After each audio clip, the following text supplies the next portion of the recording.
이 자리에 맞게끔 제가 설정한 좀 약간의 방향성은 비트코인이 과연 다음 사회에서 쓰일 수 있고 다음 사회로 우리의 인식과 그다음에 우리의 어떤 기술적인 어떤 토대를 전이시켜주는 그런 돈이 될 수 있을 것인가, 그런 기술이 될 수 있을 것인가, 뭐 이러한 측면에서 좀 말씀을 드려보고자 합니다. 아까 뭐 사무국장님께서 설명해 주셨듯이 저는 코빗이라는 세계 최초의 원화 비트코인 익스체인지의 공동 설립자이자 이사로 활동하고 있고요.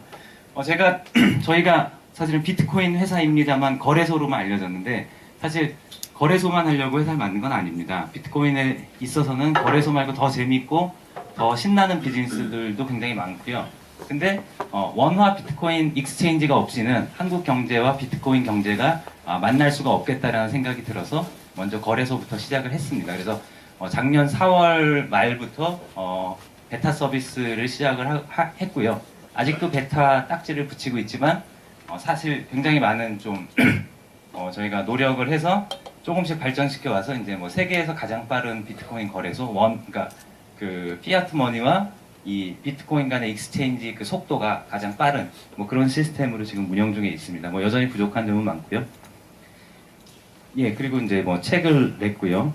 근데 사실 제가 책을 내고 뭐 저희가 사업을 시작하고 그 이후에도 이제 아름아름 비트코인에 대해서 많이들 알게 되셨지만 사실은 저희의 노력보다는 이제 외신을 통해서 들어오는 비트코인 관련한 기존 금융계 거물들 그 유명한 그러니까 거대 헤지펀드의 이제 최고 투자 책임자나 아니면 산업계 리처드 브랜슨 씨 같은 거물들이 비트코인 굉장히 주목할 만하다. 비트코인에 주목하고 있다. 뭐 이런 외신들이 나오면서 사실 관심이 높아졌습니다. 그리고 결정적으로 이제 미국 상원에서 있었던 청문회를 앞두고 벤 버냉키 미 연준 의장이 상원에 보낸 서한에서 비트코인이 굉장히 프라미싱하다. 결제 수단으로서 굉장히 저비용 고효율이고 문제점들이 있지만 그 문제점들을 잘 해결해 나간다면 굉장히 장래가 밝다. 뭐 이런 발언들이 알려지게 되면서 사실 저희도 예상하지 못했는데 금융권을 중심으로 해서 엄청난 이제 폭발적인 관심이 이어지게 됐습니다. 그래서 사실은 제가 그동안에 다닌 강연 중에도 제일 많은 게 금융권에서 온 비트코인 강연 요청이었어요. 예. 그래서 벤 버냉키 의장이 진짜 세계 금융계의 교황이 맞구나 이런 것들을 제가 다시 한번 느꼈습니다. 저희가 아무리 말해도 뭐 별로 잘 안 먹혔는데 저 양반 한마디 하니까 거의 뭐 한국 사회가 거의 뭐 비트코인 가지고 막 네이버 실시간 검색에 몇 번이나 오르락 내리락 거리고 그런 위력이 있구나라는 걸 느꼈고요. 근데 여전히 비트코인에 대해서는 조금 오해가 많은 것 같아요. 그러니까 알려진 것들이 너무 급속도로 저런 유명한 인사들의 단편적인 발언을 통해서만 알려지다 보니까 비트코인에 대한 관심이 뜨거웠지만 제대로 비트코인에 대해서 접근하지 못하고 있다라는 증거들을 제가 많이 발견하게 됩니다. 대표적으로 이제 몇몇 기사들을 보면 숫자 0과 1로만 형성된 디지털 신호의 값이 금값이 됐다. 뭐 이런 식의 인식을 하고 계세요. 그래서 과연 비트코인이 숫자 0과 1로만 된 디지털 신호 값에 불과한데 그것을 사람들이 어떤 광기에 휩싸여서 금값처럼 사고 파는 건가? 어떤 폰지 스킴이라고 하죠. 그런 피라미드 금융기법에 따라서 저게 금값이 된 건가? 뭐 이런 것들 우리가 한번 생각해 볼 수 있을 것 같고요. 그 다음에 저 밑에 기사에서 보듯이 과연 펀더멘털이 없는가? 튤립 버블에 많이 비견이 되는데요. 과연 튤립 구근처럼 아무런 내재 가치라든지 수익 창출 능력 이런 것들을 갖지 못한 그런 허구에 가까운 건가? 뭐 이런 것들을 우리가 한번 생각해 봐야 될 거라고 생각을 합니다. 그래서 이런 오해들을 접했을 때 제가 보기에 가장 중요한 것은 비트코인의 정체에 대한 이해가 가장 중요하다라는 생각을 하게 됐습니다. 아까 사무국장님도 이제 그냥 편하게 설명해 주시려고 이제 비트코인이라는 어떤 미래의 화폐 이렇게 화폐라는 표현을 썼는데요. 과연 비트코인이 화폐인가? 화폐로만 바라봐야 될 것인가? 이것부터 우리가 한번 짚어봐야 될 것 같습니다. 저희는 우선 비트코인이 화폐이기 이전에 글로벌 단위의 지불 네트워크라고 생각을 합니다. 화폐이기 이전에 그런 지불 네트워크가 이게 계속 뜨네요. 원래 와이파이 와이파이를 끄고 하세요. 그런 방법이 있었군요. 네. 고맙습니다. 네. 기존의 비자나 페이팔 같은 그 유사한 글로벌 단위의 지불 네트워크가 전자적인 지불 네트워크가 존재했었습니다. 그리고 뭐 글로벌 단위는 아니지만 싸이월드 같은 사이버 머니도 있었고 게임에서 쓰이는 머니들도 있었죠. 근데 비트코인 역시 그런 지불 네트워크입니다. 근데 다른 점은 페이팔은 이베이의 소유고 그리고 비자의 네트워크는 비자카드라는 회사의 소유죠. 그 소유권이 명확하게 있었는데 비트코인은 역사상 최초의 참여적 금융 네트워크다. 글로벌 그 커버리지를 갖는 그런 참여형 지불 네트워크다라는 특징이 있습니다. 그래서 구조 또한 중앙 집중적이지 않고 분권적이고 그런 P2P 기술에 기술적으로도 그렇게 구현이 돼 있다. 그런 지불 네트워크다. 이런 차이점이 있을 것 같고요. 두 번째가 화폐인데요. 그러니까 앞서 말씀드린 유사한 국제적 지불 네트워크에는 거기서 통용되는 화폐는 뭐 달러라든지 엔이라든지 유로라든지 원이라든지 이런 기존 국가 화폐들이 거기서 통용이 됐었습니다. 그런 것들을 이제 전자적 신호로 해가지고 이제 통용을 시켰는데, 그러니까 그런 본원 통화에 기대해서 이제 전자화폐가 나온 거죠. 근데 비트코인 이 수평적인 네트워크에서는 비트코인이라는 글로벌 단일화폐이자 독자화폐가 쓰입니다. 그러면서 여기서 이제 어떤 착시라든지 어떤 이제 비트코인이 화폐야? 막 이런 식의 화폐로만 바라보는 것들이 관점들이 생겨나게 되는 것이죠. 그래서 저희는 화폐로 보기 이전에 지불 네트워크로 봐야 된다라는 생각을 갖고 있고요. 그 지불 네트워크적인 그 속성과 특성이 화폐로 반영이 되는 것이다. 이렇게 보고 있고, 마지막으로는 비트코인은 또한 지불 네트워크이자 화폐면서 동시에 금융 플랫폼이다. 더 정확히는 금융 혁신의 플랫폼이다. 그래서 구글의 안드로이드 같은 플랫폼이 모바일의 플랫폼이죠. 뭐 아이폰, 애플의 iOS가 역시 그런 플랫폼이어서 그 플랫폼 위에 수많은 애플리케이션들이 애드온 됩니다. 마찬가지로 비트코인의 소스 코드를 들여다보면 앞으로 수많은 금융 관련 애플리케이션들이 여기에 쉽게 얹어질 수 있는 가능성들이 있고 이미 그런 애플리케이션들이 만들어지고 있습니다. 그래서 비트코인의 성격을 플랫폼으로 봐도 될 것 같습니다. 그래서 그 세 가지 특징을 지니고 있고요. 단순히 화폐가 아니라 이런 세 가지 특징을 지니는 복합체로서 비트코인을 이해했을 때 좀 올바르게 접근할 수 있다 생각이 되고 있고요. 그러면 왜 비트코인이 이렇게 사람들의 지지를 받거나 혹은 사람들의 저주를 받거나 이렇게 극단적인 반응을 이끌고 있는가를 살펴보겠는데요. 역시 그 세 가지 제가 말씀드린 방향성에 입각해서 좀 보도록 하겠습니다. 지불 네트워크 차원에서는 일단 수수료가 굉장히 저렴합니다. 벤 버냉키 의장이 저비용 고효율이다라고 이야기했듯이 수수료가 거의 0에 수렴하고요. 아프리카로 1억 원어치의 비트코인을 보내도 한 100원 정도의 팁만 내면 바로 가고요. 그리고 제가 뭐 지금 앞자리에 계신 뭐 이분한테 한 10,000원 정도로 보내도 한 100원 정도의 팁만 내면 갑니다. 그래서 수수료가 굉장히 낮은데 이건 이따 말씀드리겠지만 이 비트코인의 기술적인 구조가 P2P이기 때문에 수평적이고 분권적이기 때문에 그렇습니다. 그리고 속도가 굉장히 빠릅니다. 우리가 보통 뭐 일본이나 미국에 돈을 보내도 하루 이틀 정도가 걸리는데요. 비트코인은 이거 역시 구조적으로 그런 P2P이기 때문에 가능한 건데 바로 그냥 돈이 가는 거죠. 실시간으로. 속도가 빠르고 근데 아무리 수수료가 저비용이고 속도가 빨라도 이것을 믿을 수 없다면 안 썼겠죠. 그래서 처음에 안 쓴 사람들이 많았는데 점점 여러 검증과 토론을 거치면서 이것이 신뢰할 만한 기술적인 어떤 토대를 갖고 있다라는 어떤 그런 공감대가 형성이 됩니다. 그래서 여러분도 느끼셨겠지만 처음에는 비트코인에 대한 해킹에 대한 경고 기사들이 굉장히 많았고 거기서 비트코인 자체가 마치 해킹되고 있다는 듯한 뉘앙스의 잘못된 정보들이 많았는데 최근에는 그런 것들이 많이 사라졌죠. 미국이나 유럽에서도 마찬가지입니다. 그래서 비트코인 관련 서비스들이나 개인들의 PC가 해킹돼서 비트코인이 사라진 적은 있지만 비트코인 프로토콜 자체가 해킹된 적은 한 번도 없다는 것들이 알려지면서 지불 네트워크로서 사람들이 굉장히 매력을 느끼게 되는 겁니다. 두 번째로 화폐적으로 보면요. 제가 아까도 말씀드렸지만 글로벌 단일화폐입니다. 최초겠죠 거의. 아시다시피 글로벌 단일화폐는 인터넷 산업이 발전하면서 굉장히 수건과도 같은 어떤 희망사항이었죠. 글로벌 단일화폐가 없기 때문에 인터넷 사업을 하는 사람들이 사실 인터넷이 가져오는 국경을 뛰어넘는 어떤 그 상거래와 어떤 정보의 교환 뭐 비즈니스 이런 것들의 이점의 한 절반뿐이 그 혜택을 누리지 못했습니다. 근데 비트코인은 글로벌 단일 화폐죠.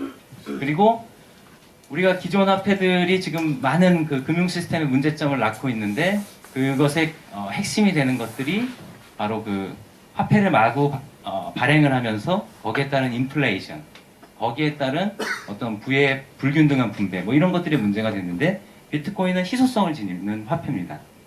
그래서 알고리즘적으로 발행량이 정해져 있고 2145년까지 2100만 비트코인만 발행하겠다라고 정해져 있고 여태까지 그 약속대로 계속 발행이 이루어지고 있습니다.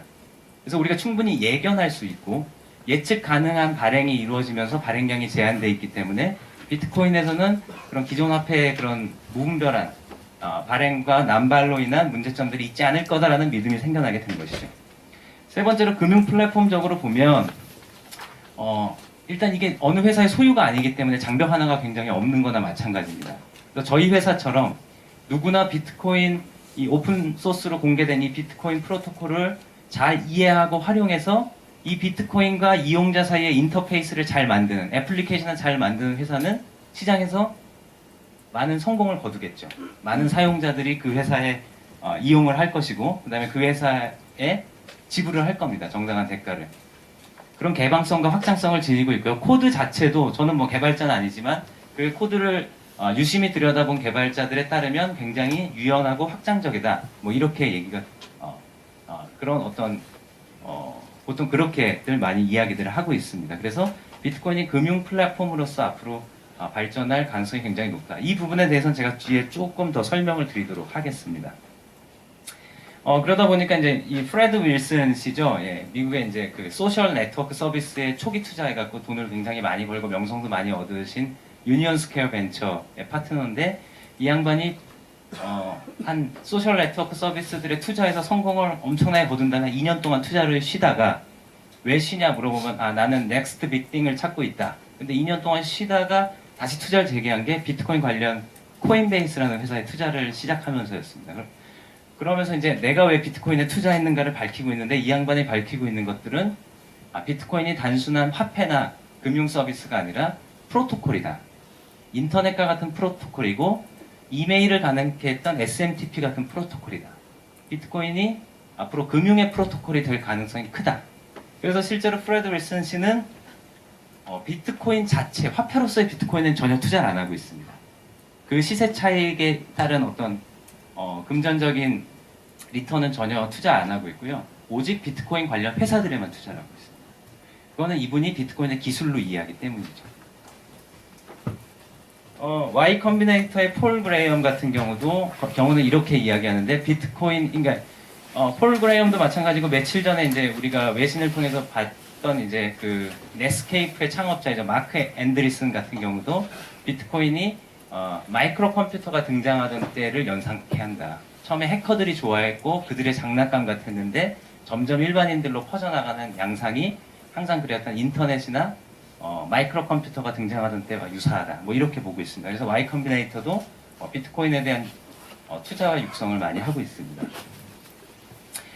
우리가 그렇게 본다면 아까 처음에 제가 보여드렸던 기사들이 약간은 좀 비트코인에 대한 좀 올바른 접근은 아닐 수도 있겠다라는 생각을 갖게 합니다. 단순히 펀더멘탈이 전혀 없는 그런 숫자 0과 1의 디지털 기호에 불과한 화폐인가? 그런 사람들의 맹신에 의해서 이게 붐업된 그런 존재인가라는 것들은 우리가 조금 이제 가우뚱하게 이제 볼 수 있을 것 같고요. 그래서 이제 실제적으로 좀 살펴보면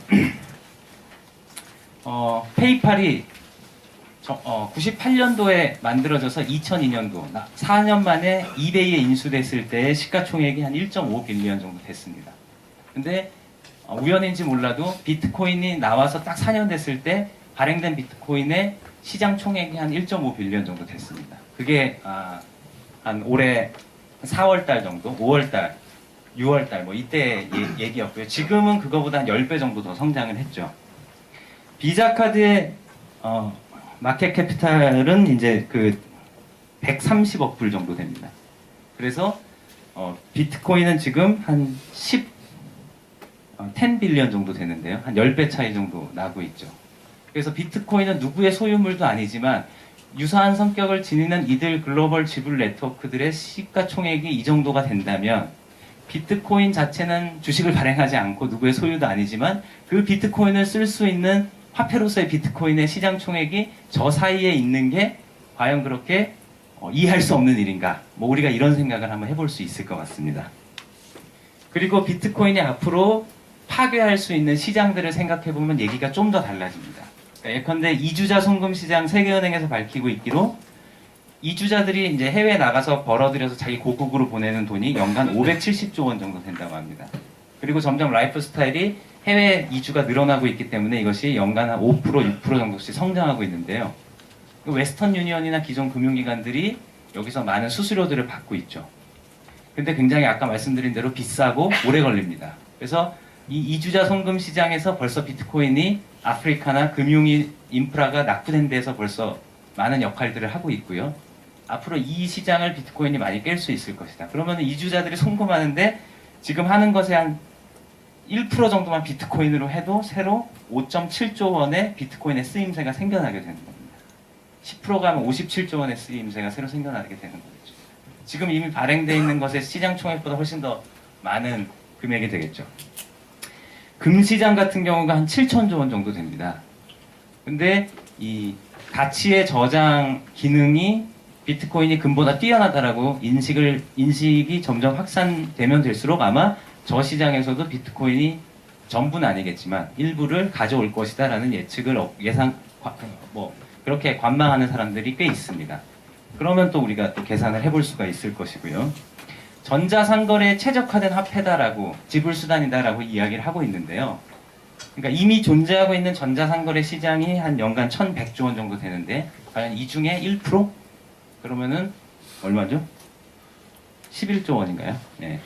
뭐 그런 정도 규모의 비트코인의 새로운 수임새가 또 생겨날 수가 있게 되는 거겠죠.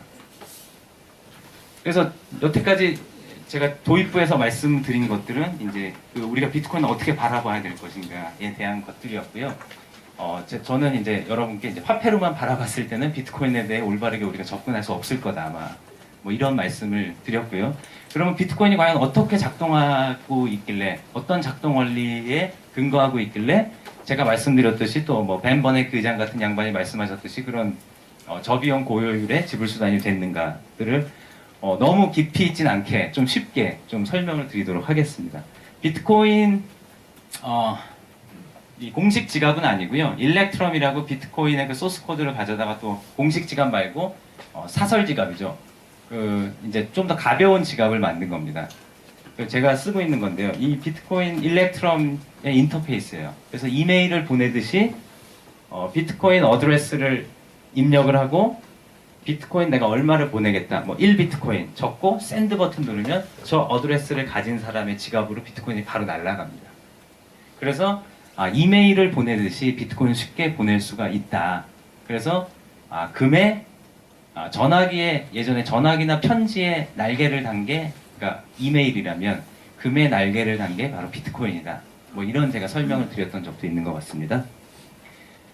그럼 어떻게 비트코인을 그렇게 쉽게 보낼 수가 있는가? 비트코인 DB를 단순한 모습인데 비트코인의 기본 어카운트는 주소입니다. 뭐 아이디나 이런 것들이 아니라요. 사람의 아이디나 이런 것들이 아니라. 그래서 사실 익명성이 보장되는 것이죠.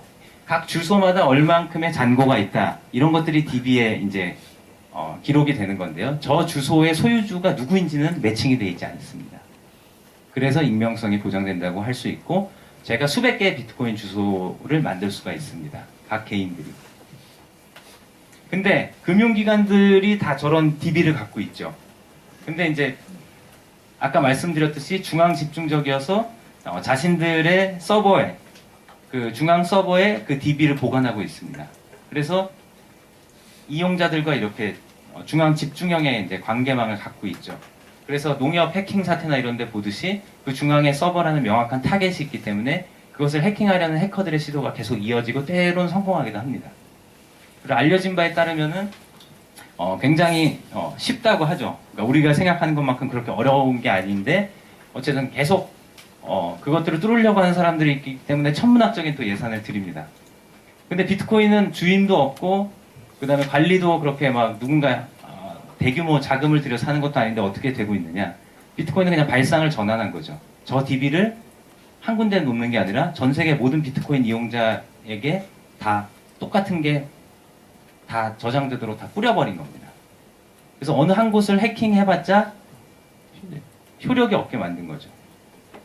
그래서 비트코인 기술의 핵심은 저 금융의 DB를 전 세계 비트코인 이용자 수백만 명에게 똑같은 것들을 다 분산시켜 놓고 그 다음에 10분마다 한 번씩 저것들을 동기화하게 만든 기술입니다. 그러니까 우리가 지금 중앙 집중적인 그 금융 장부를 기입하는 방식을 쓸 수밖에 없는 게 아까 제가 이메일을 말씀드렸는데 이메일을 제가 이분께 보내서 제 이 파워포인트 그 키노트 자료를 저분한테 이메일로 보내면 저분 컴퓨터에도 이제 키노트 파일 하나가 존재하는 것이고 근데 제 거에서 없어지지가 않잖아요. 그죠? 그 다음에 제가 여기 있는 모든 분들한테 보낼 수도 있고요. 근데 돈이 그렇게 되면 큰일 나는 거지 않습니까? 그쵸? 돈은 내가 보내면 하나를 보내면 제 거에서 하나가 없어져야 됩니다. 사실 그게 문제가 돼서 사실 우리가 고비용, 고위험을 감수하면서 그렇게 중앙 집중적인 금융 장부 관리를 해왔던 것인데 특히 디지털 환경에서 그러면서 우리가 현금을 쓰면서 누렸던 익명성이라든지 간편함 이런 것들 그냥 중앙에 아무 금융기관 배제 없이 그냥 제가 10,000원 드리면 10,000원 받으신 거잖아요. 그렇죠? 그걸로 끝이 나는 건데 이런 간편함을 우리가 인터넷 환경으로 오면서 다 놓쳤던 겁니다. 그런 기술적인 어려움이 있었던 거죠. 분산 컴퓨팅 환경 하에서는 금융거래와 같이 고도의 신뢰가 필요한 거래들은 할 수가 없다라는 것들이 어떤 상식이었습니다. 그래서 이제 컴퓨터 과학에서는 그런 것들을 이제 비잔틴 장군의 딜레마 뭐 이런 것들로 정식화하기도 했었는데 1980년대 초반에.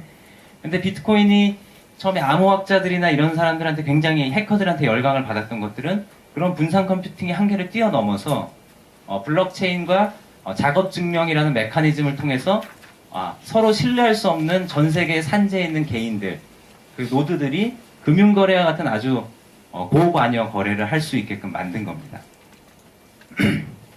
그래서 이런 DB들이 전 세계에 이제 산재돼 있고 똑같은 것들이 그게 10분마다 동기화가 되고 있는 것이고요. 저 주소마다 이제 소유자가 실제로는 있겠죠.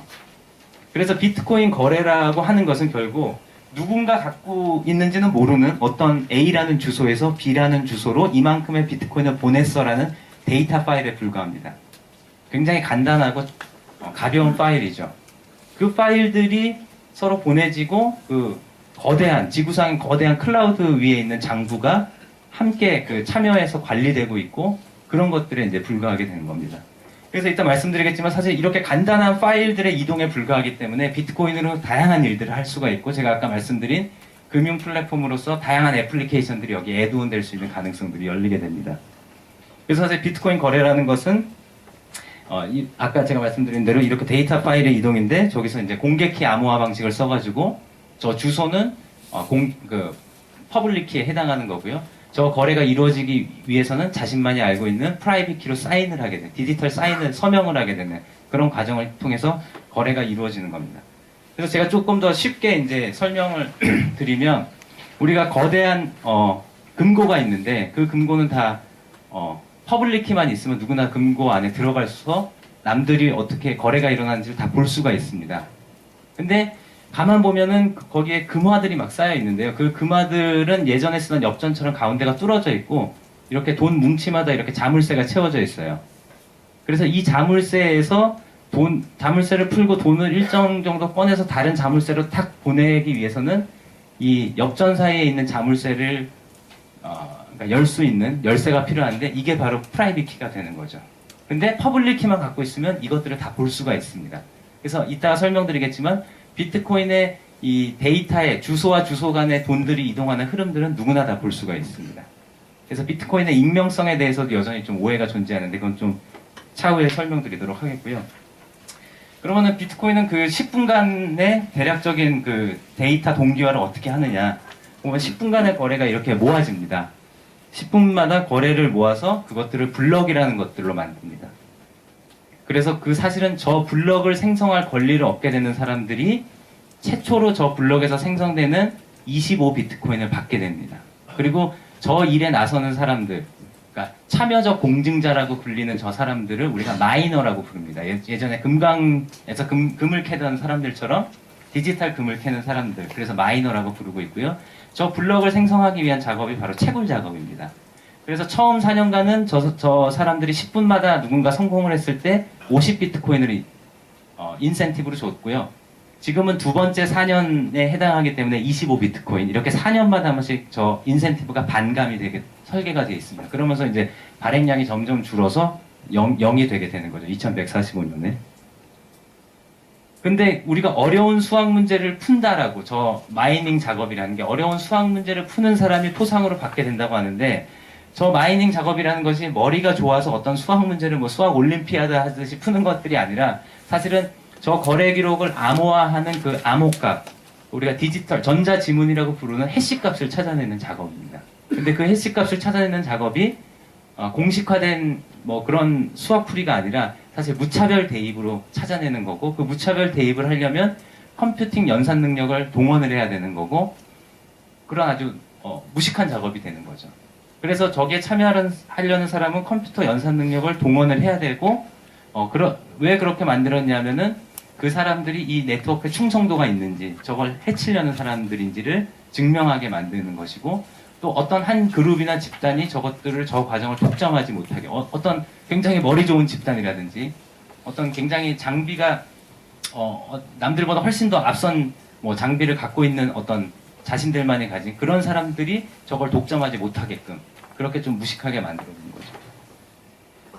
그래서 저 작업 증명이라는 과정을 통해서 블럭이 생성되는데, 이 블럭들이 또 앞 블럭과 뒷 블럭이 다 체인처럼 연결이 되어 있습니다. 고리가 지워져 있습니다.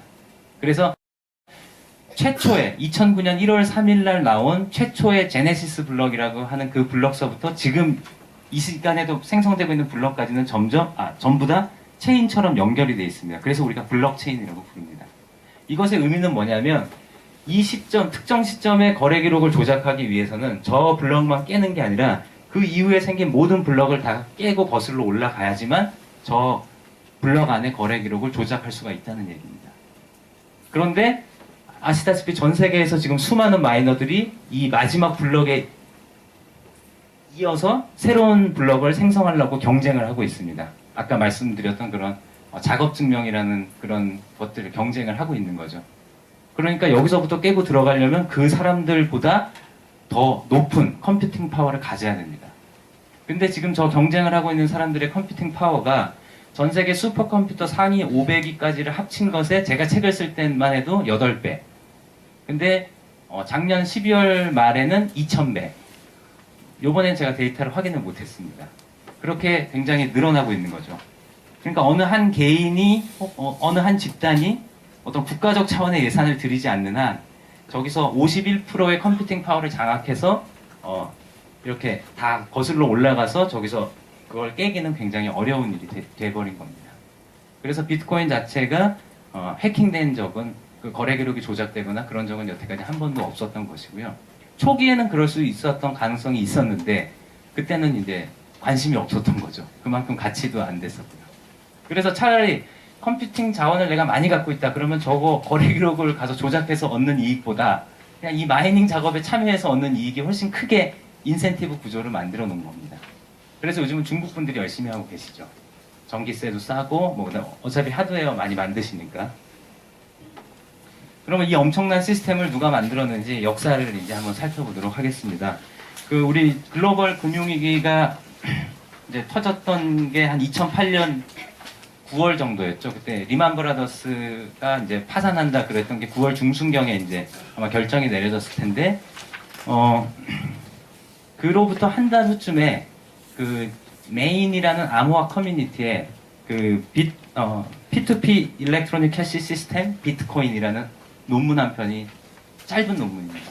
페이퍼 한 편이 이제 게재가 됩니다. 그리고 이 페이퍼를 게재한 사람은 자신을 사토시 나카모토라고 밝혔고요. 37세 일본인이라고 주장을 했습니다. 근데 사람들이 보기에는 이제 아닌 것 같았죠. 예. 왜냐하면은 뭐 영어도 너무 잘 구사하고 영국식 영어를 썼다, 미국식 영어를 썼다. 그래서 일본인이 아닐 수도 있다. 혹은 한 사람이 아닐 수도 있다. 즉 그룹이나 심지어는 특정 국가의 비밀 프로젝트일 수도 있다. 뭐 이런 다양한 추측을 낳았지만 아직도 저 사람이 누군지는 밝혀지지가 않았습니다. 그래서 2009년 그 1월 3일부터 자기가 진짜 논문을 통해서 밝혀낸 것들을 11월 달에 솔스포지라는 그 오픈소스 디렉토리에 다 그걸 업로드 시켰고요. 비트코인 그 프로그램을. 그 다음에 1월 3일부터 자기가 혼자 아까 말씀드렸던 마이닝 작업을 하면서 이 네트워크를 가동을 시킵니다. 그러니까 처음에는 이제 다 해커들이 저 논문을 보고 이런 신기한 게 있네. 이게 진짜 비잔틴 장군의 딜레마를 깰 수 있을까? 이러면서 그런 것들에 대해서 토론하면서 마치 베타 테스트 하듯이 혹은 이제 우표 수집하듯이 노트북으로 비트코인 마이닝을 하면서 비트코인을 수집하기 시작을 합니다. 그러다가 이제 첫 번째 환율 공시가 일어났는데 2009년 10월에 1비트코인의 가격이 0.0008달러 정도다. 근데 저거는 뭐 어떤 금융기관이나 뭐 이런 데서 아주 공신력 있게 공시한 게 아니라요. 비트코인 그 마이너 중에 한 사람이 내가 1비트코인을 캐는데 드는 전기세와 노트북 감가상각비와 이런 걸 계산해 보니까 저 정도 들더라. 그런 거였습니다. 근데 실제 막 얼마 지나지 않아서 저 가격에 막 거래가 되기 시작합니다. 진짜 사람들이 장난이었겠죠. 그리고 2010년 5월에 어떤 마이너로 추정되는 플로리다에 사는 사람이 우리 집에 피자 2판 보내주면 10,000비트코인 주겠다 이렇게 얘기를 했는데 진짜 누군가 피자 2판, 파파존스 피자 2판을 보내줍니다. 그리고 이 사람은 진짜 10,000비트코인을 그 사람한테 줬습니다. 어떻게 아냐면 아까 말씀드렸듯이 저 거래는 자신이 주소를 밝혔기 때문에 우리가 다 볼 수가 있는 거죠. 그리고 이 사람이 그 이후에도 피자를 몇 판을 더 시켜 먹습니다. 저렇게 10,000비트코인씩 주면서. 근데 한 석 달 지나니까 저게 막 500달러가 되는 거고 몇 달 지나니까 10,000달러가 되는 거고 그래서 저 그런 이제 일종의 성지가 돼가지고 이제는 3,000달러가 됐네요. 막 피자 2판 가격이 막 이렇게 됐는데 지금은 한 90억 정도 되는 거죠. 저 가격이. 근데 저 사람은 저 피자를 몇 판 사 먹고 나서도 한 35,000 비트코인이 여전히 있었습니다. 저 사람 주소에. 그래서 초기 마이너였겠다라고 사람들이 추정을 했고요. 비트코인이 가격이 찐 역사인데 1차 버블이 한 2011년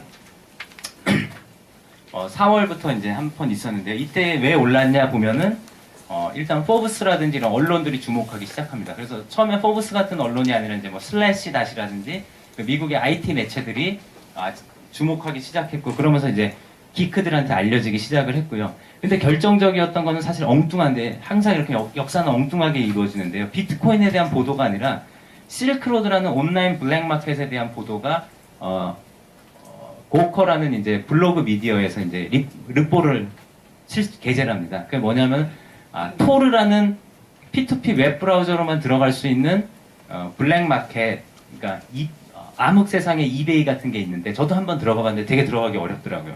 거기 가면은 막 온갖 뭐 캐주얼한 마약들이 다 팔리고 있는 거죠. 근데 거기서 공시화폐로 쓰이고 있는 게 비트코인이더라. 이 보도를 하게 된 겁니다. 그러니까 비트코인 가격이 막 수직 상승합니다. 그러니까 이 전까지만 해도 해커들이 그냥 우표 수집하던 거였는데 저 보도가 나오면서 사람들이 알게 된 거죠. 이 비트코인을 정말 유용하게 쓰는 사람들이 있구나. 비트코인이 없어지면 저 사람들은 진짜 괴롭겠구나. 그런 집단이 이 세상에 존재하는구나 라고 최초의 어떤 집단적 사용 사례가 되는 겁니다. 실제 전자상거래에 그렇게 쓰였고요. 그러면서 비트코인이 굉장히 올랐다가 근데 저때 비트코인 관련 업체들이 전부 다 영세한 1인 기업이었죠. 비트코인 가격이 오르니까 그걸 해킹하려는 시도들이 있었고 실제 해킹이 성공하거나 사이트가 다운되거나 이런 게 발생하면서 다시 떨어집니다. 그래서 제가 말씀드린 1차 버블이 요거였습니다. 요 꼭지였고요. 다시 떨어져 갖고 이렇게 한참 있다가 이제 올 4월 달에 다시 오르게 되고 이 뒤는 이제 400달러까지 있었는데 사실 1200불, 1243불까지 가게 된 거죠. 근데 제가 주목하는 것들은 여기에 오른 이 퀀텀 점프도 되게 중요하지만 이 오르지 않던 기간 동안에 있었던 일들도 굉장히 중요한데 저 기간에 어떤 게 있었냐면 비트코인 가격이 저렇게 정체되어 있는 와중에도 제가 아까 말씀드렸듯이 마이닝하는 그 컴퓨팅 파워는 계속 증가했습니다. 그러니까 인프라의 역량은 계속 늘어난 거죠. 그 다음에 미국의 비트코인 파운데이션이 생겨났고요. 어떤 제도적으로 이제 비트코인 이용자들이 모이게 된 거죠. 그 다음에 비트코인 커뮤니티가 굉장히 강력해졌습니다.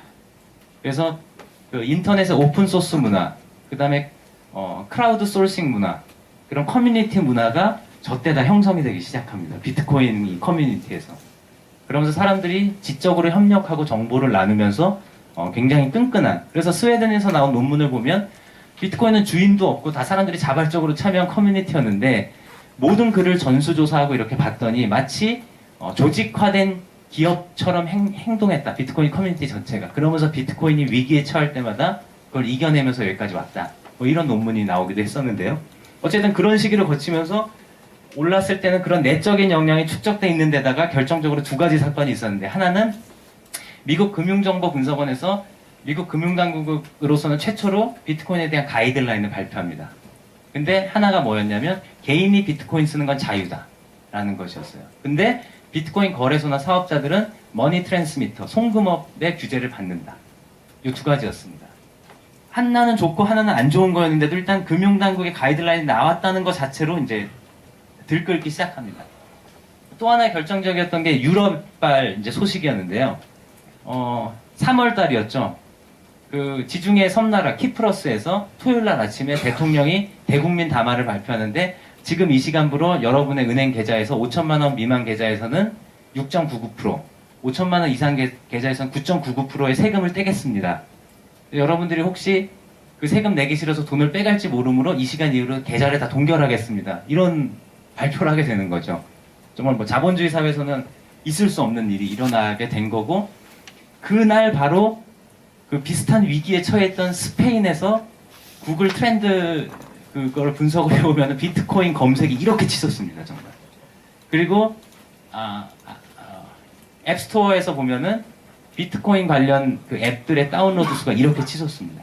그러니까 스페인에서도 이런 조치를 취할지 모른다라고 겁을 먹은 스페인 국민들이 대거 비트코인으로 해칭하기 시작한 거죠. 그러면서 50불을 돌파하게 됩니다. 그러면서 계속 올라가서 순식간에 250불을 넘어서게 됐고요. 근데 저 때도 도쿄에 자리하고 있는 그 세계 최대 거래소, 저 때는 한 전체 세계 그 국가화폐 비트코인 그 거래량의 한 70%를 독점하고 있던 마운틴곡스라는 거래소가 있는데요. 그 마운틴곡스 거래소가 디도스 공격을 당하고 일주일간 거래가 정지됩니다. 그러면서 비트코인 가격이 50불까지 떨어졌죠. 그러다가 다시 오르고 한 100불 사이에서 유지되다가 작년 말에 여러분 아시다시피 1200불까지 올라갔는데, 거기는 또 중국이라는 거대 시장이 저 네트워크에 참여를 하게 된 거고, 또 하나는 미국에서 가이드라인에 이어서 상원에서 청문회가 열리고, 그러면서 미국이 그때 어떤 재밌는 얘기가 오갔냐면요. 그 3월달 이후로 비트코인 비즈니스 하기가 제일 안 좋은 나라가 미국이라는 얘기가 파다했었어요. 그래서 미국에서 있던 사람들이 전부 다 다른 나라로 막 파나마 같은 데로 가고 막 그랬습니다. 실제 저희 회사도 그 애덤 드레이퍼가 운영하는 부스트라는 그 엑셀러레이터에 입주해라, 니네 미국 와서 사업해라, 이런 제안을 받았는데 저희가 안 갔던 게 세계에서 가장 비트코인 사업하기 힘든 데가 미국이다, 뭐 이랬었는데, 미국에 저때 어떤 얘기가 있었냐면 미국 정부가 이렇게 비트코인에 대해서 우호적이지 않으니까 비트코인 산업의 주도권이 전부 다 중국이라든지 이런 데로 다 빠져나가고 있다. 실제로 지금도 미국은 전 세계적으로 그러니까 주요한 거래소 중에 미국에 있는 데가 한 군데도 없습니다. 그러니까 지금 1등하고 있는 BTC2라는 데는 체코에 있고요. 그 다음에 비트스탬프라는 거래소는 슬로베니아에 있고, 마운틴곡스는 도쿄에 있습니다. 그래서 그때 미국에서 이제 비트코인 파운데이션이나 이제 시민 뭐 경제 그런 실리콘밸리나 뭐 이런 데서 계속 얘기했던 거는 미국 정부의 애매모호한 태도 때문에 우리가 비트코인이라는 혁신의 주도권을 잃을 수도 있다, 리더십을. 그러면서 사실 미국 정부 당국자들이 굉장히 전향적인 이런 입장을 보이게 되는 거죠. 그러면서 이제 비트코인이 1200불까지 올랐고, 근데 다시 또 알다시피 한 400불까지 떨어졌지 않습니까?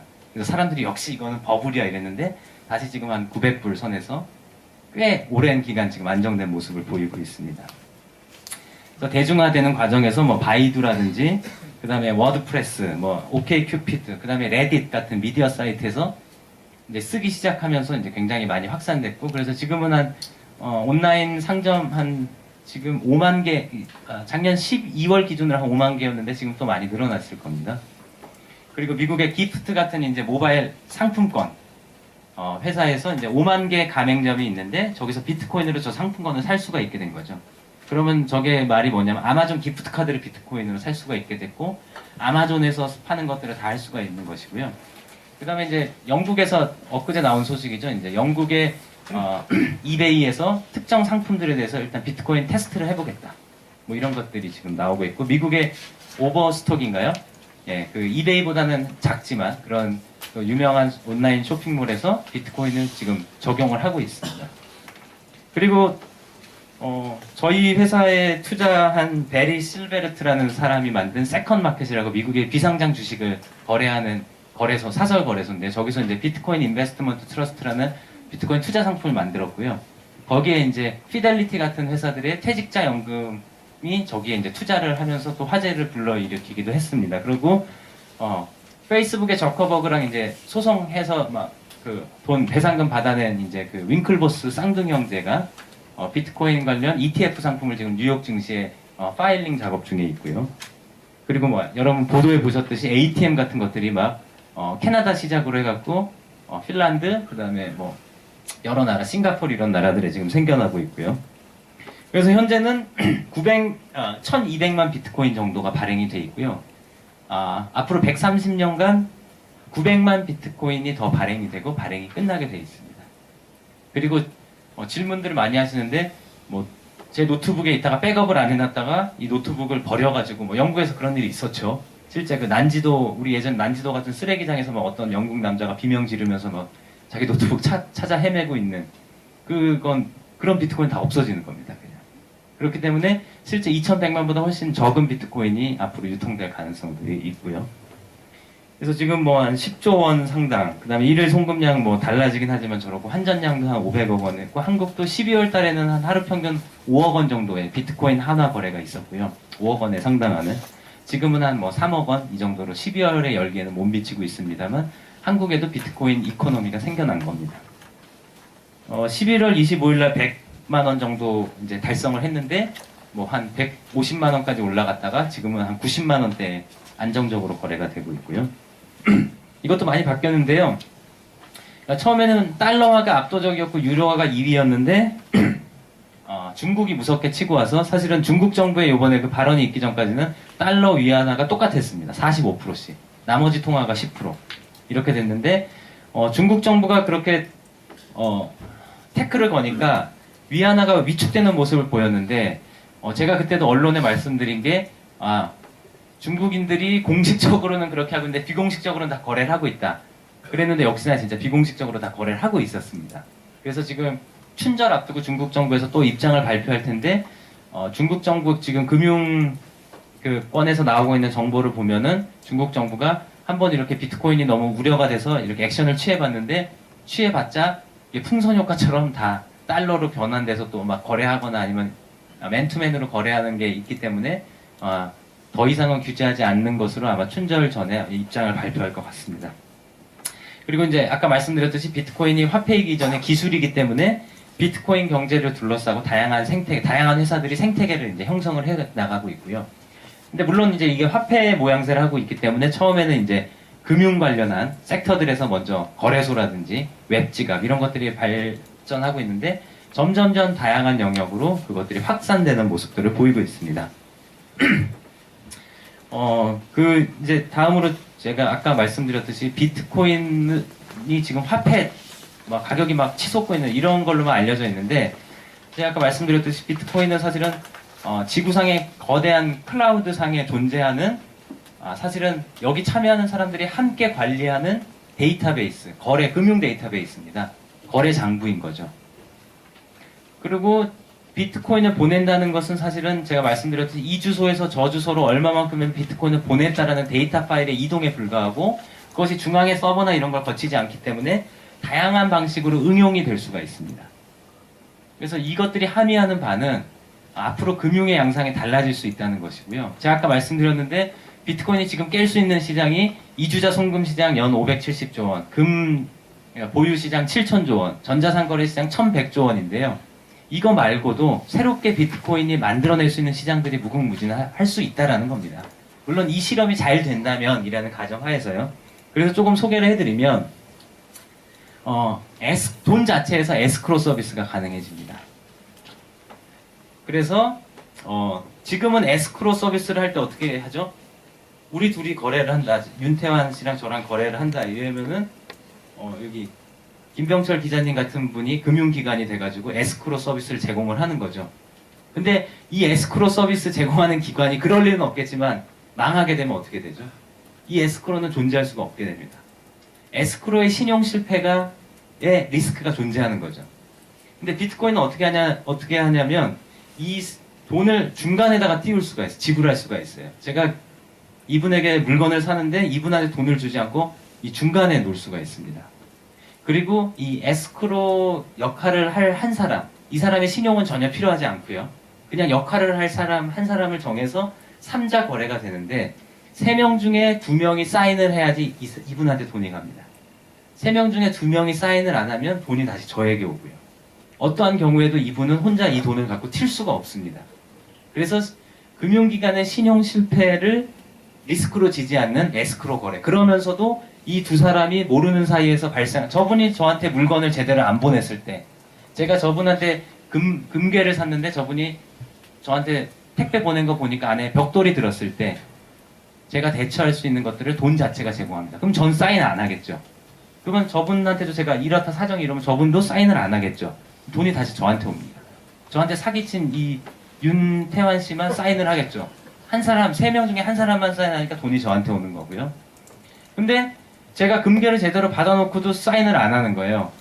저분은 보냈어요. 그럼 저분 사인하겠죠? 저분이 이 사람한테 얘기를 해요. 저분도 사인하겠죠. 사정을 들은 다음에. 둘이 사인하면은 제가 사인을 안 하더라도 이분한테 돈이 가게 돼 있습니다.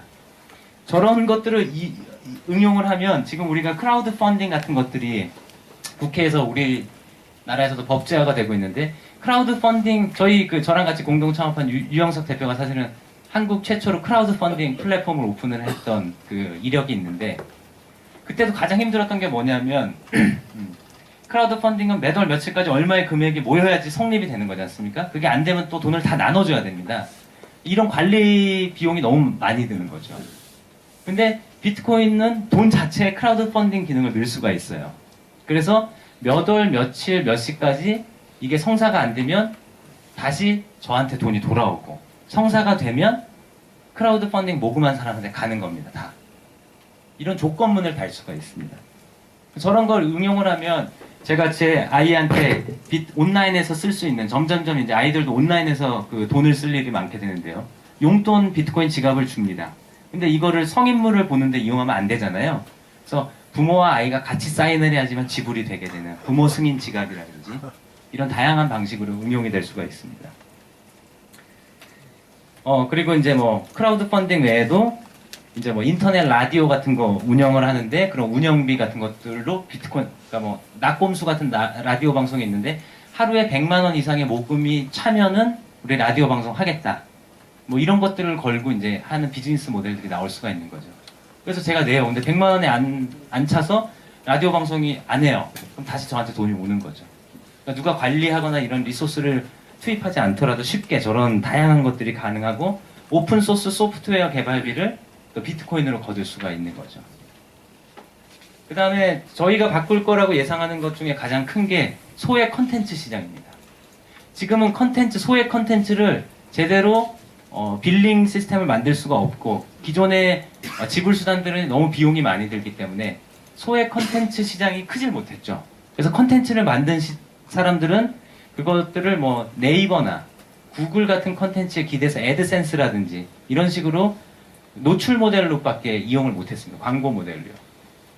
근데 이제 비트코인이 보편화되면 제가 런던에 사는 블로거한테 500원의 팁을 줄 수가 있습니다. 아, 네 글이 내 보고서에 작성에 도움이 됐어. 이렇게요. 싸이 같은 경우야 이제 유튜브를 통해서 막 몇억 명한테 홍보를 한 다음에 그 인지도를 자산 삼아서 전 세계 순회 공연을 다니면서 돈을 싹 끌어모을 수가 있지 않습니까? 근데 이런 모델은 아무나 할 수 있는 게 아니죠. 인디밴드는 못하죠.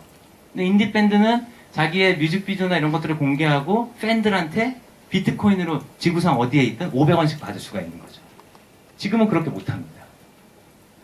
왜냐? 소액 결제를 해주는 데가 없어요. 그렇게. 국내에서는 저희 뭐 핸드폰 결제 같은 거 있지만 수수료가 9%입니다. 소액 결제 모델에 어울리지가 않는 거죠. 그래서 새롭게 그 마이크로 컨텐츠 시장이 비트코인을 통해서 클 수가 있다. 지금 실제 레딧 같은 데서는 이미 좋은 댓글에 비트코인 팁 주기 이런 것들이 이미 현실화되어 있습니다.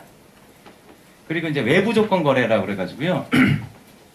제가 이제 뭐 변호사 사무실을 통해 가지고 신탁할 필요가 없이 제가 유산을 남기는데 비트코인으로 남길 경우에 근데 너무 제 애들이 어려요.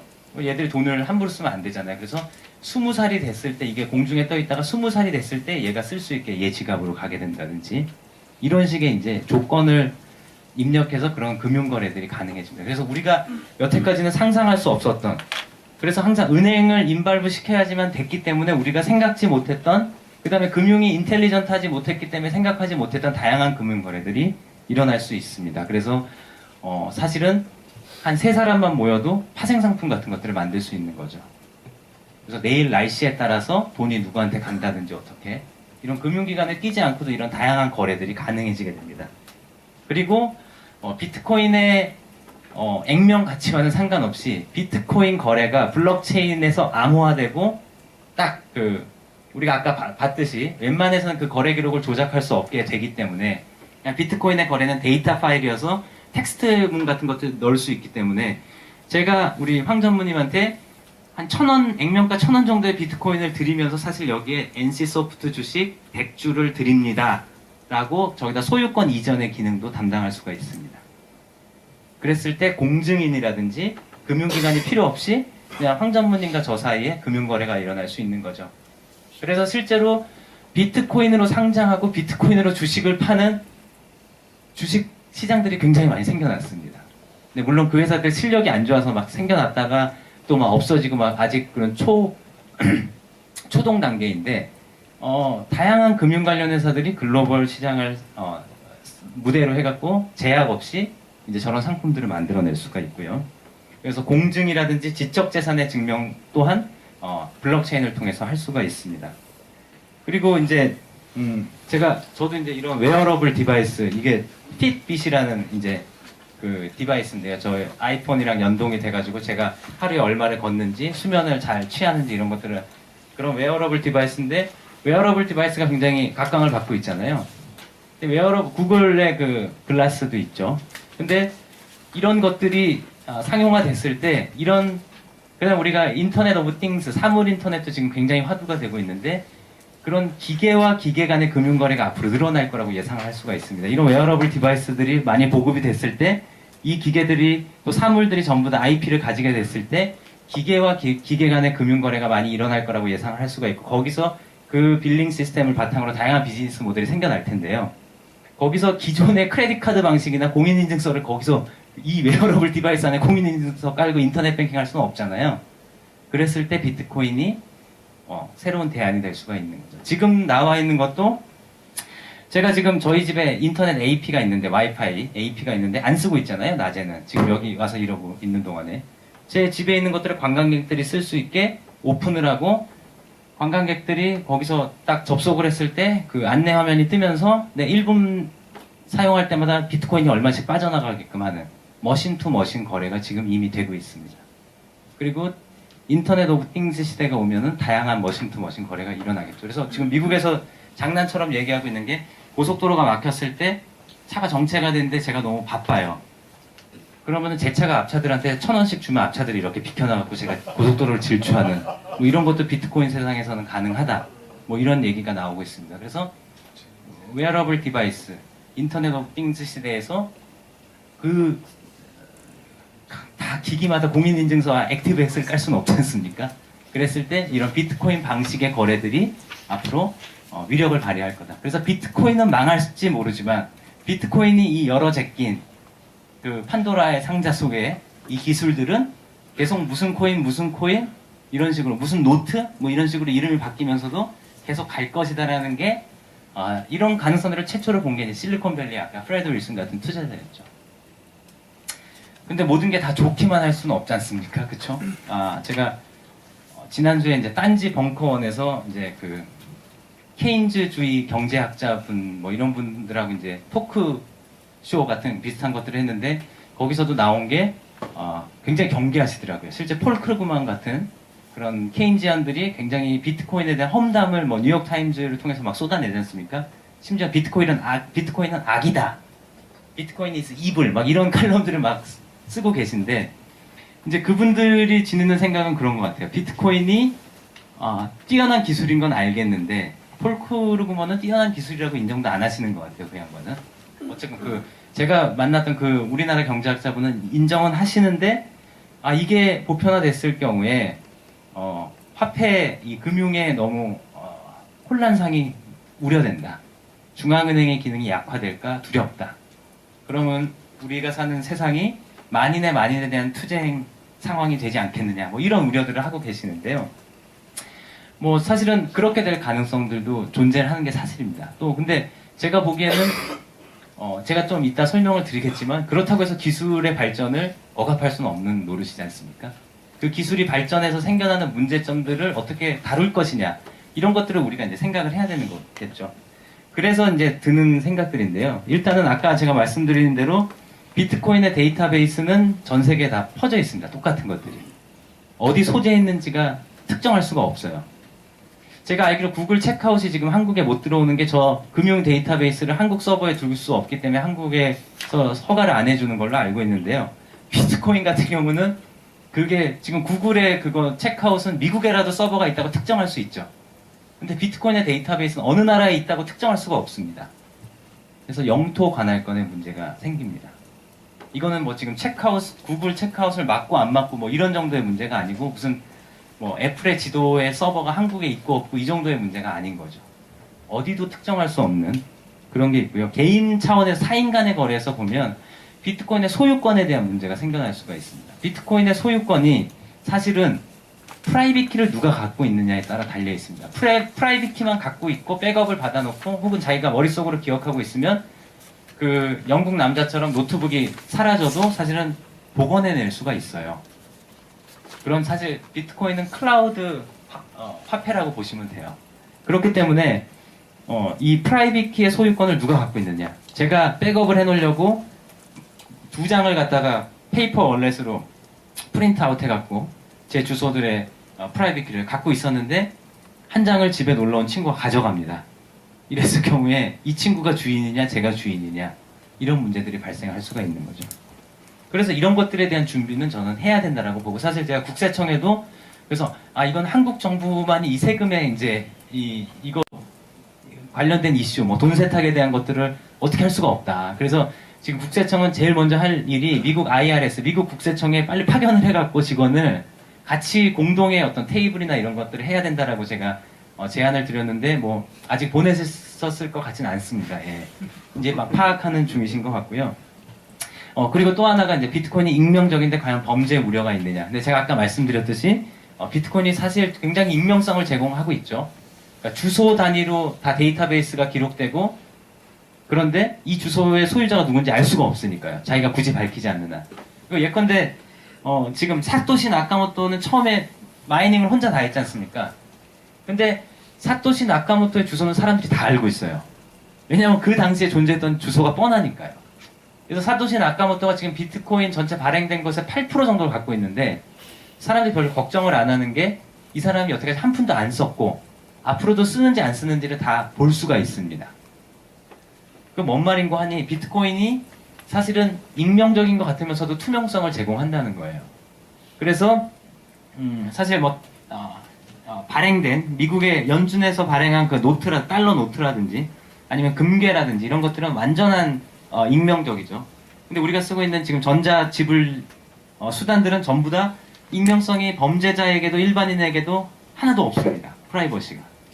근데 비트코인은 잘만 하면 범죄자들은 투명성이 부담스러워서 못 쓰고 일반 사람들은 프라이버시 혜택을 누릴 수 있는 화폐가 될 가능성이 있습니다. 왜냐하면 제가 쓰고 있는 주소들이 그냥 일상적인 그냥 수준의 뭐 한 100만 원 평균 정도의 거래만 이렇게 한다. 이러면은 데이터 마이닝을 통해서 추출이 안 되겠죠. 근데 범죄자들이 저기다 거액의 돈을 태운다. 그럼 막 돈을 쪼개고 나누고 다시 합치고 뭐 이래봤자 다 걸리게 돼 있습니다. FBI 같은 데서 지난 일주일간의 거래에서 수상한 거래 혹은 특정 금액 이상의 거래에 관련 있는 주소만을 쫙 리스팅을 할 수가 있습니다. 그리고 이 주소들을 계속 관찰할 수가 있습니다. 그래서 이 주소들이 거래소 같이 신원 확인을 그 KYC, Know Your Customer 제도를 시행하고 있는 데에 드러났을 때 딱 포착하거나 아니면 자신들의 그 비트코인 네트워크 외부의 정보력으로 이 주소의 주인이 누군지 매칭시켜내면 걸리는 거죠. 그래서 제가 만약에 범죄자라고 상상을 하고 내가 여기다 돈 세탁을 할 거를 아무리 가정을 해봐도 사실 하기가 굉장히 어려워요. 예. 근데 앞으로 또 모를 일입니다. 이게 어떻게 될지는. 근데 일단은 비트코인은 익명적이기만 한 화폐는 아니다. 그래서 사실 비트코인 지지자들 중에서는 비트코인을 보다 익명적인 화폐로 만들어야 된다라고 주장하거나 그렇게 실제 비트코인의 블록체인을 이용해서 더 익명적인 화폐를 만드는 프로젝트들을 진행하고 있기도 합니다. 그러니까 굉장히 이제 아나키즘에 입각해서 비트코인을 지지하는 사람들이 그런 것들을 많이 하고 있죠. 그래서 그 마크 앤드리슨 얘기를 아까 드렸는데 그 앤드리슨 호로이츠라는 그 벤처 캐피탈이죠. 여기도 거기에 이제 크리스 딕슨이라는 사람 역시 비트코인에 되게 굉장히 많이 투자했는데 이분 역시 이제 이야기하고 있는 게 비트코인이 인터넷에 어울리는 그런 익명성을 제공하는 유일한 지금까지 못했는데 그런 화폐다라고 이야기를 합니다. 그래서 또 이제 앤드리슨 호로이츠의 입장은 굉장히 명확한 것 같아요. 비트코인이 저런 편리함을 바탕으로 해서 굉장히 기존 금융 거래, 지불 수단에서 문제점들을 많이 극복할 수 있을 극복해 줄 것이고 또 엄청난 비용을 낮춰줄 것이다. 그래서 우리가 지금 요번에 봤듯이 저 사과하고 계시고 막 지금 은행에 난리가 났는데요. 이런 금융 사고들 있지 않습니까? 개인정보 유출이라든지 신용카드에서 발생하고 있는 이런 문제점들이 비트코인에서는 전혀 나올 수가 없습니다. 왜냐하면 비트코인은 개인의 정보를 아무것도 담고 있지 않아요. 네. 그러니까 누가 털어갈 정보가 없습니다. 제가 아까 비자카드 말씀드렸는데 비자카드 한 회사가 이런 문제, 그 다음에 신용카드를 통한 사기를 방지하기 위해서 비자카드 한 회사만 1년에 들이고 있는 돈이 2천억 원이 넘습니다. 그 비용은 다 누가 낼까요? 다 우리가 비자카드 쓸 때마다 내는 거죠. 그런데 비트코인은 그럴 필요가 없기 때문에 아까 말씀드렸듯이 저비용 고효율을 할 수가 있게 되는 거죠. 그래서 그 마크 앤드리슨도 마찬가지고 크리스 딕슨도 마찬가지고 비트코인이 기존의 금융권들이 차지하고 있던 그런 과다한 수수료 이런 비효율성을 상당 부분 없애는 수단이 될 것이다 라고 전망을 하고 있습니다. 또 하나의 가능성을 말씀드리면 아까 말씀드렸듯이 은행 금융 인프라가 사실은 우리는 굉장히 익숙하지만 그렇게 널리 보편화된 게 아닙니다.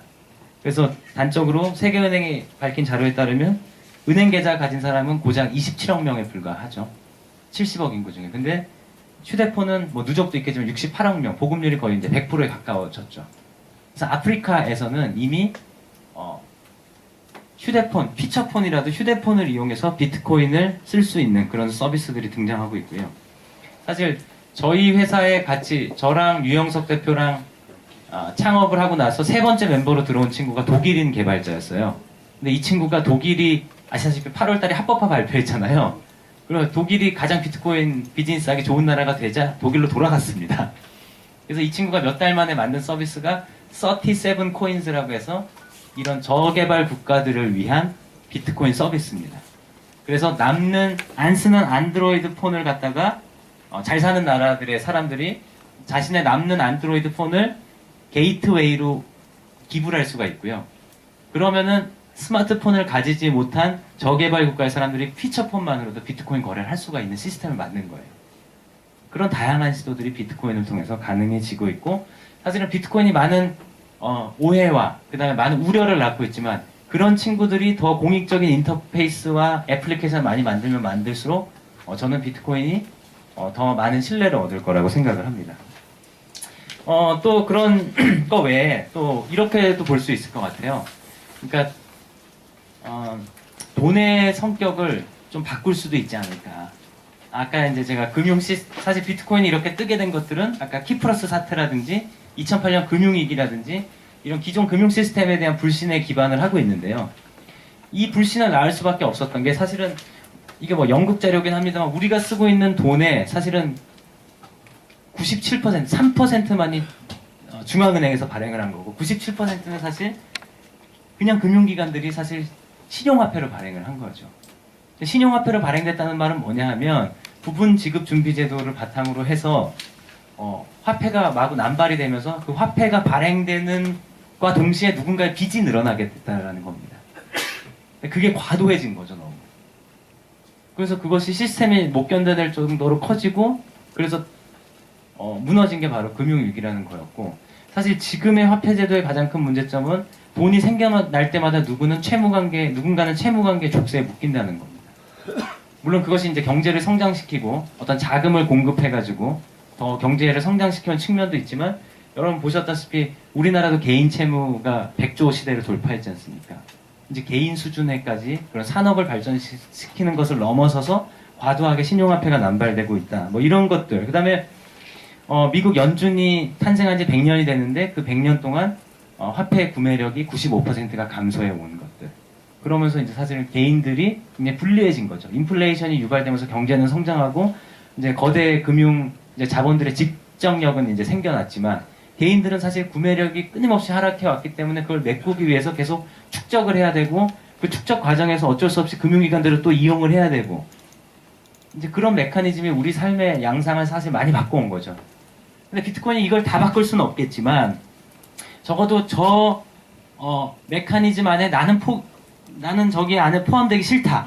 나는 좀 다른 그 외부에 존재하고 싶다라고 하는 자유주의자들이나 무정부주의자들 혹은 그런 신념을 갖고 있지 않더라도 나는 저 게임에 동참하지 않을래 라고 생각하는 보통 사람들에게 하나의 대안의 공간 지금 금융자본 시스템의 외부를 마련해 준 거는 맞다라고 봅니다. 그러니까 이 외부를 어떻게 키워나가는 데 있어서도 누군가 독점적으로 통제하지 않고 아까 말씀드린 대로 많은 사람들이 참여를 통해서 그 외부를 잘 키워나가고 그 문제점들을 극복해 나갈 수 있는 가능성들이 열린 공간이다. 뭐 이렇게까지는 볼 수 있지 않을까 생각을 합니다. 그래서 지금 며칠 전에 나온 보도인데요. 그 영국의 옥스팜이라는 그 단체가 이제 그 다보스에서 열리는 그 세계 경제 포럼에서 이제 항의를 하면서 바꿔야 된다라고 한 내용인데 70억 인구 중에 1%가 전 세계 부의 46%를 갖고 있다. 뭐 이런 거죠. 아까 이제 크리스 딕슨 같은 사람이 얘기하고 있는 게 기존의 금융 회사들이 이미 장악하고 있는 기존 금융 시스템에서는 뭔가를 할 수가 없습니다. 그래서 금융이 발전해오지 못했는데 사실은 지금 1%가 46%를 갖고 있는 이 벌써 뭐 기울어진 축구장도 아니고 거의 수직이 되다시피 한 축구장에서는 축구 경기를 할 수가 없는 거죠. 그래서 새로운 축구 경기장을 만들려는 사람들에게 비트코인은 하나의 대안이 되고 있는 거죠. 저는 그렇게 이해를 하고 있고요. 그래서 사람들이 그런 가능성들을 보는 사람들이 바로 이제 비트코인을 믿는 사람들이 되어가고 있고 그들이 늘어나면서 사실 이 네트워크가 그들 참여자 수의 제곱에 비례해서 성장해 온 게 지금까지 비트코인의 역사가 걸어온 길이 아니었나라고 생각을 하고 있고요. 또 하나 이제 비트코인이 굉장히 가능성을 가진 것들이 오픈소스이기 때문에 지금 뭐 이게 투기 수단이다 뭐다 막 우려도 굉장히 많지만 투기 수단이지 않은 화폐도 이 비트코인을 기반으로 만들어낼 수 있습니다. 그래서 대표적으로 실비오 게젤이라는 경제학자가 1차 세계대전 이후에 오스트리아에서 실험했던 그 프라이코인, 자유화폐라는 늙어가는 돈을 안 쓰면 돈에서 감가상각이 일어납니다. 그래서 쓰게 만들고 그래서 지역 경제가 되살아나서 오스트리아 베르글이라는 도시가 굉장히 성공을 거뒀는데 정부가 가만 놔둬두지 않았죠. 그래서 실패한 실험이 있는데 미국 아큐파이 월스트리트 운동을 했던 사람들이 비트코인의 오픈소스를 가져다가 프라이코인이라는 새로운 가상화폐를 만들었습니다. 물론 근데 저기서는 저 화폐는 성공하지 못했어요.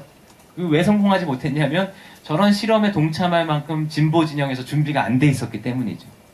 그래서 첫 번째 실험은 끝났지만 비트코인이 지금 만들어 놓은 오픈소스를 기반으로 해서 다양한 가상화폐들이 생겨나고 있지 않습니까?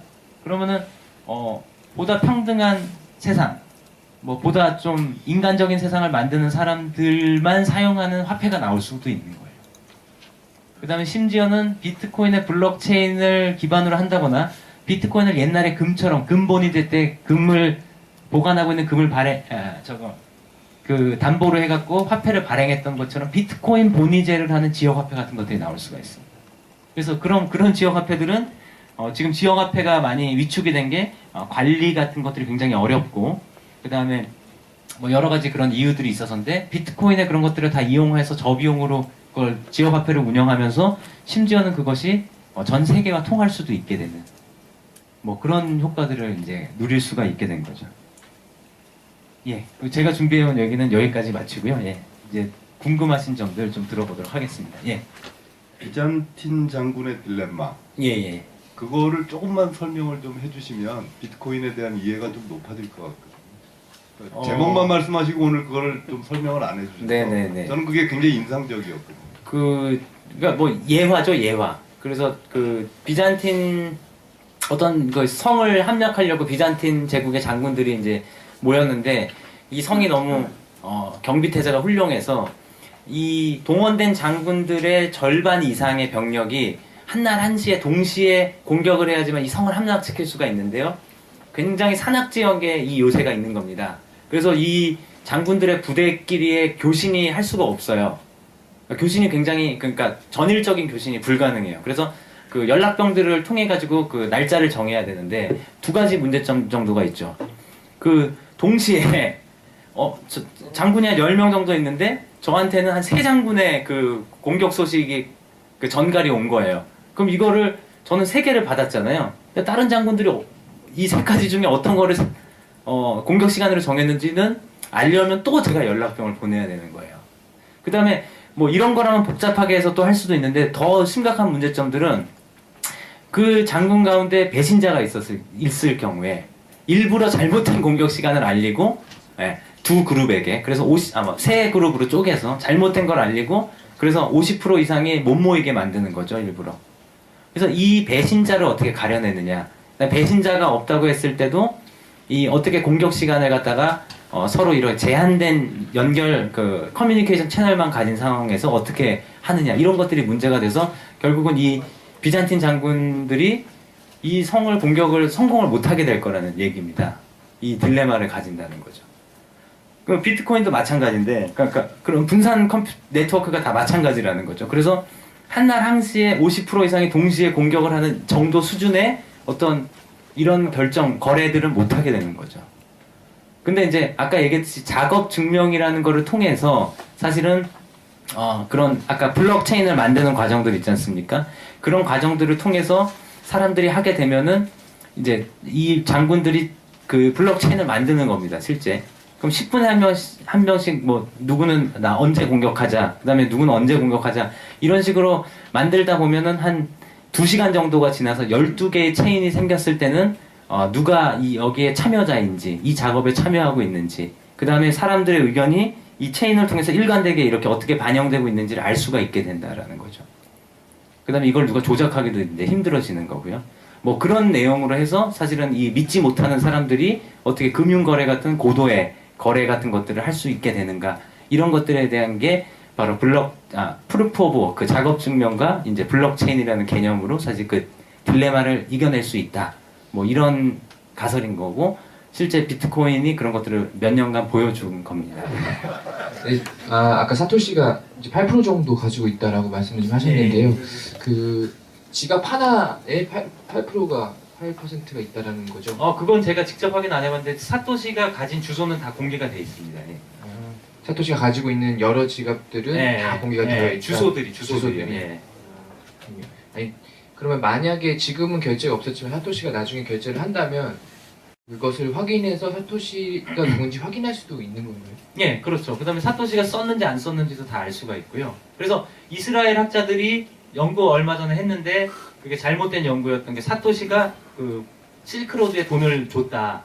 그랬는데 그게 잘못된 걸로 드러났죠. 저도 그때 그걸 보고 이럴 리가 없는데 제가 알고 있기로는 그래서 역시 봤더니 아니 그 연구가 잘못된 거고 그 연구에 돈을 댄 게 시티은행이더라고요. 네. 그래서 제가 좀 근데 그 라고 생각을 사토시의 했었는데 주소가 다 공개되어 있다라는 거는 어떻게 믿을 수 있는 거죠? 처음에 사토시만 마이닝을 하고 있을 때 그 블럭을 생성했을 때 처음에 어떤 주소로 돈이 가거든요. 그럼 이거는 사토시 주소잖아요. 네. 이런 식으로 전부 거의 대부분 추론을 할 수가 있습니다. 네.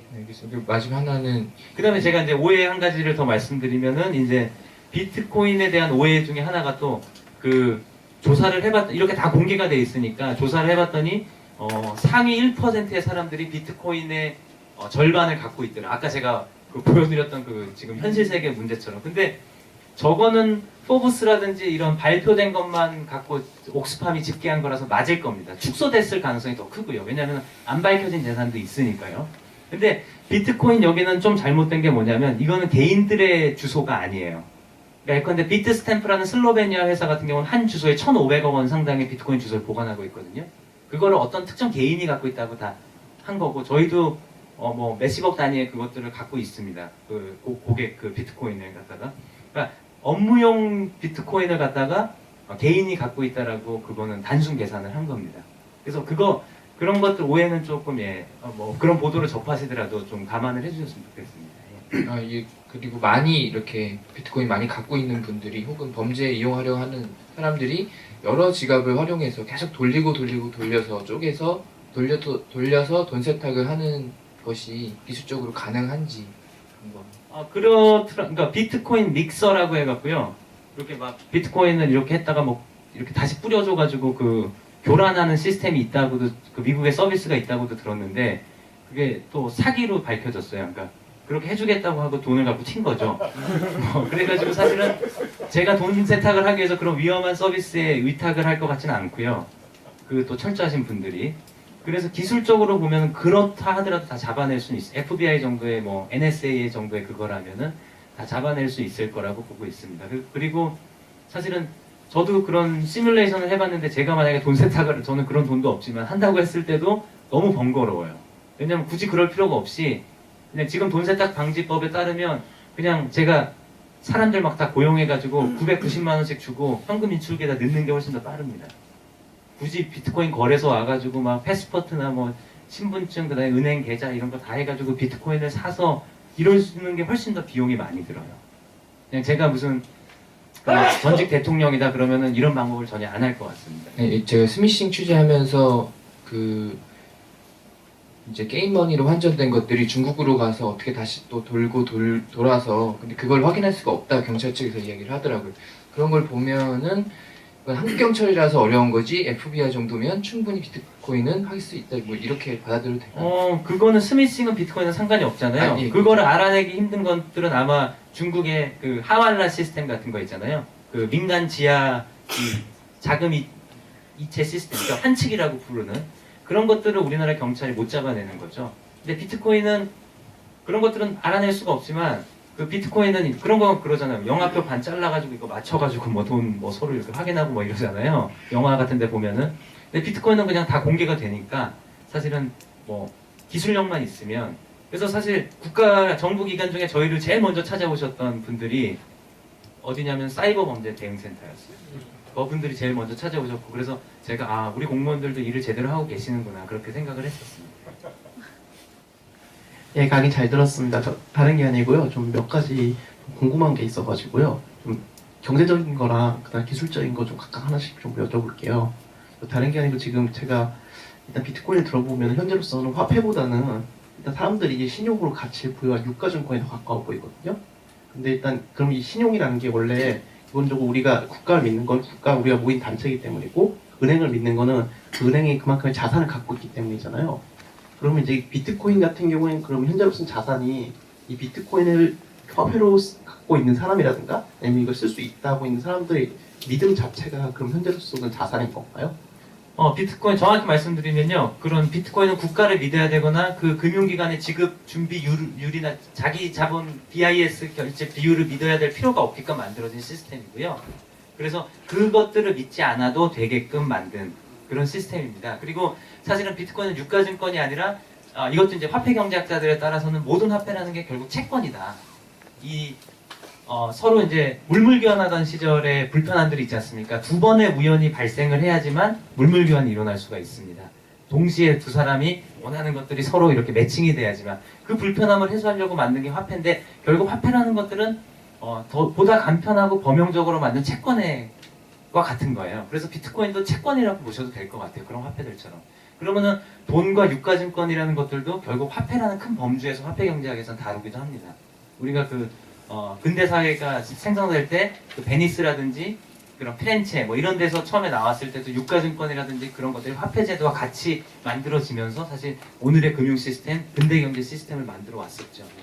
그래서 그렇게 본다면은 비트코인을 뭐 유가증권으로 보든 채권으로 보든 전 큰 의미는 없다라고 보고요. 두 번째로 비트코인은 국가의 보증이나 금융기관, 그러니까 철학 자체가 국가를 믿지 않아도 금융기관을 믿지 않아도 되게끔 만든 거고요. 왜 그러냐면 우리가 믿었는데 너무나 큰 배신을 당했다라고 보기 때문이고요. 우리가 그 믿음에 대한 대가로 너무나 많은 비용을 지불하고 있기 때문에 금융권만 살찌워지고 다른 영역들은 발전하지 못하고 있다는 어떤 진단과 비판 의식이 거기 깔려 있는 겁니다. 예.